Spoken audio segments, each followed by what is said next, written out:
It was the storm of the century. The blizzard of '78 dropped more than 2 feet of snow on the Bay State in 32 hours.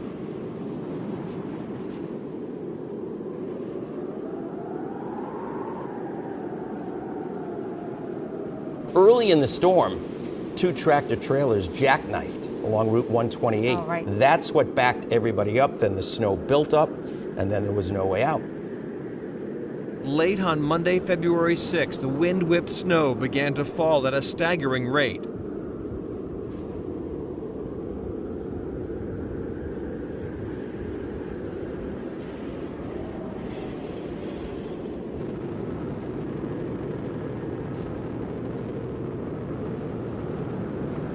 And eventually the National Guard had to be brought in.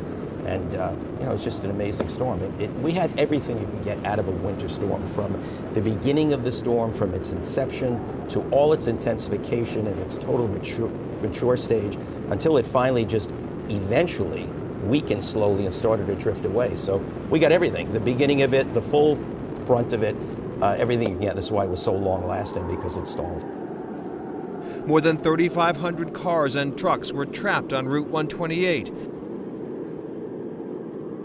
Federal troops working throughout the night kept the 24-hour, round-the-clock recovery work going on Route 128. By Thursday morning, the joint civil defense effort resulted in almost 1,000 freed vehicles.